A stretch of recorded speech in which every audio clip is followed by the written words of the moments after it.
Hello, it's Tracy Dix here from Wyrd Learning, and here I am again on day 33 of my conversion card challenge, featuring James Wedmore's copy conversion cards, powerful language patterns that convert.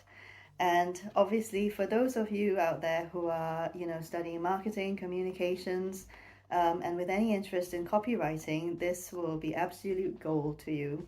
But I also want to see what the differences are between copywriting and persuasive language to get people to want to work with you, and the kind of modalities and conventions of academic writing. So let's compare the two. So today I've got never read minds. You know what they say, assuming makes an ass out of you and me. So please stop assuming anything about your reader in your copy. You're sad. You hate your life. You're fed up. It's powerful if you're right and devastating if you're wrong. And there's an easy fix to this. Replace your assumptions with if. Formula. If ... then ... Perhaps ... then ... Maybe ... then, and so on. Does this sound like you? Examples in action. A. Maybe you've bought into your fair share of promises only to be disappointed, and maybe this is starting to sound like more of the same. B. If you're like some people reading this, you may be thinking, I want to join BBD, but I can't afford it. So I would say that the closest parallel here for you as a student is to not kind of assume anything of the person marking your essay. You can narrow it down a little bit, of course, and you can assume that they're an expert at their field. You can assume that they're good at critical analysis and experienced at evaluating essays. However, you can't particularly assume knowledge, and least of all, what you definitely shouldn't assume when someone's marking your work is that they know what you mean when you kind of make certain broad brush statements in your work.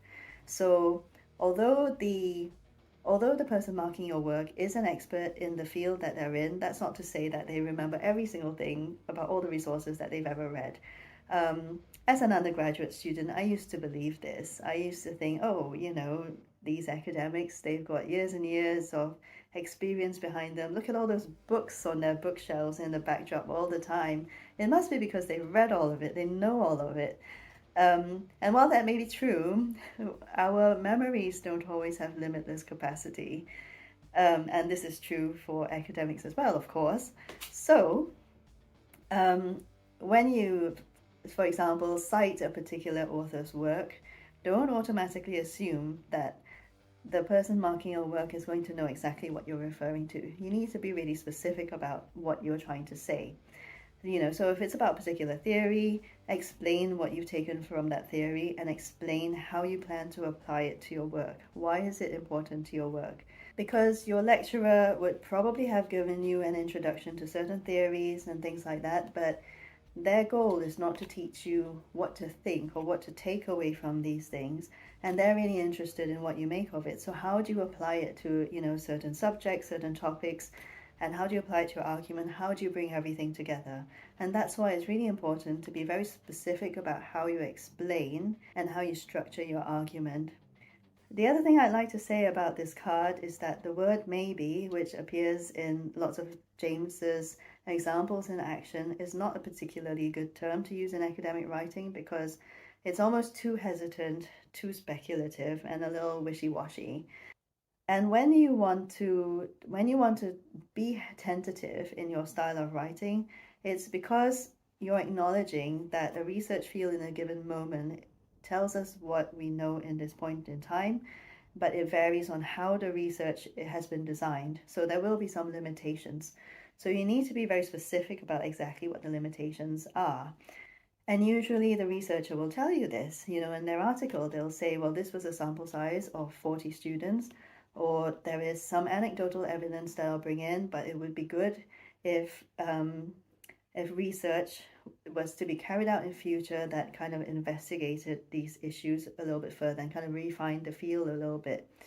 So then when you are kind of saying that, the evidence is limited at the moment because the sample sizes that have been used in so-and-so study was quite limited. You are being actually very specific about what are the factors that have caused the limitations of the study, and what are the problems there. So we know it only applies to a group of 40 people, for example, and a sample size of 300 or thousands would give us much better evidence that you can then kind of drill down to disaggregated data and refine it so that the research becomes a lot more sophisticated and a lot more nuanced. So that's my tip for today. I hope this is useful. Copywriting or anything like that, then this is really brilliant, really useful for you. But do be aware that the writing that you see around you is quite different from the style of academic writing, and don't be kind of swayed by what you see out there and tempted to kind of bring that into your essays. You just need to be more evaluative and more kind of strategic about how you use different modalities and how you apply them to each other. All right, that's all for today. See you again tomorrow for day 34. Bye.